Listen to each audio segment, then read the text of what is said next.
Do you think that the people who are looking for these alternative coins or kind of improvements to Bitcoin,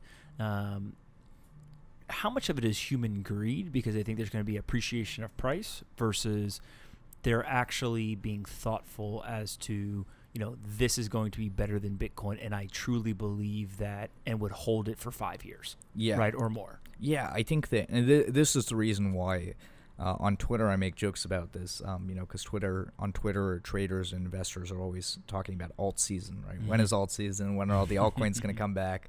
And what's that shift? I think that alt season will always come back, right? Even with so many of these altcoins down 90%, I think alt season will come back. And the reason for that is because crypto networks have such small penetration into the kind of global consciousness, and human greed is so immense that I think it will come back.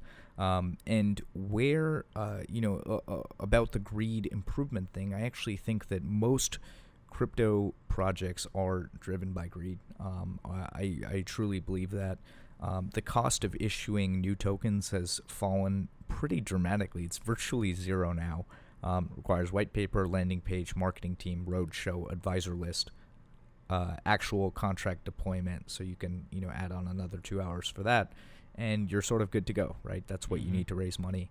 And so I think that that mentality in reality has reflected in a lot of greed that we've seen from projects. I think that there are some people who in the world who have made efforts, though I find them misguided. I think Vitalik is a great example of this. Originally, Vitalik tried to bring Turing completeness to Bitcoin. There's a number of reasons why the community sort of pushed back against it, all of which in hindsight look like great reasons.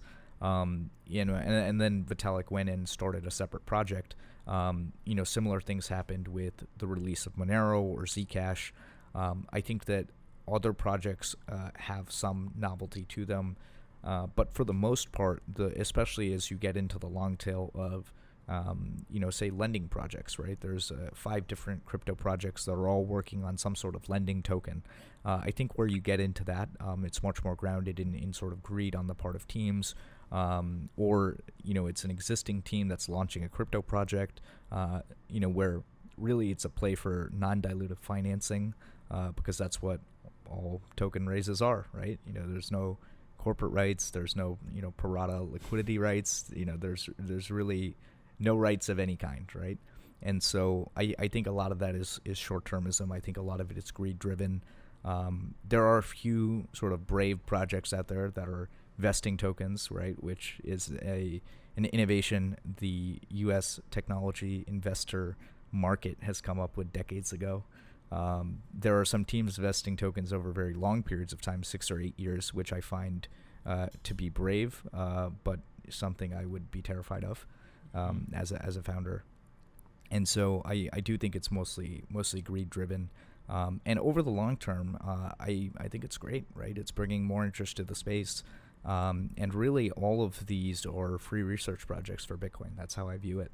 Whatever it is, if it works out long term, it'll find a way to get in if it's something that's important and something people value.